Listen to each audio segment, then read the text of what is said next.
தியோபெட்ரா குகை கிரேக்கத்தில் இருக்கக்கூடிய தெசலியில் அமைஞ்சிருக்கக்கூடியது தான் இந்த தியோபெட்ரா குகை. உலகத்தில் இருக்கக்கூடிய மனிதனால் உருவாக்கப்பட்ட பழைய கட்டமைப்புகளில் இதுவும் ஒன்று. இந்த இடத்துல 1,30,000 ஆண்டுகளுக்கும் மேலாக மனித இனம் வாழ்ந்ததற்கான மனித நடவடிக்கைகள் அதுபோக சான்றுகள் கிடைச்சிருக்கு. பழைய கற்காலம் முதல் கற்கால காலத்துடைய இறுதி வரை அது பார்த்தீங்கன்னா ஒரு விவசாய சமூகமாக வாழ்ந்ததற்கான சுவடுகள் நமக்கு கிடைச்சிருக்கு. தியோபெட்ரா குகையில் இந்த மாதிரி பல சுவடுகள் நம்மளால பார்க்க முடியும். இந்த குகையுடைய நுழைவாயில ஓரளவு மறைப்பதற்காக கட்டப்பட்ட கல்லானது 23,000 ஆண்டுகள் பழமையானது. அதுபோக குகைவாசிகள் குளிரிலிருந்து தங்களை பாதுகாத்துக்கிறதுக்காக இதை கட்டியதாக சொல்லப்படுது.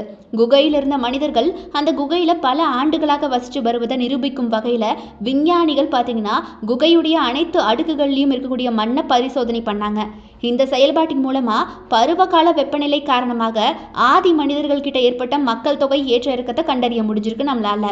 மத்திய பாலியோலித்திக் காலகட்டத்தில் அந்த குகையில் வசிச்ச நியண்டர்தால் குழந்தைகள் விட்டுட்டு போன ஏராளமான கால் தடங்கள் கண்டறியப்பட்டிருக்கு.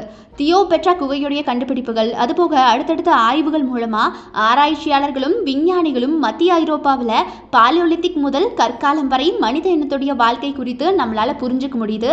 அதுக்கு இது உதவுது அப்படின்னு சொல்லியிருக்காங்க.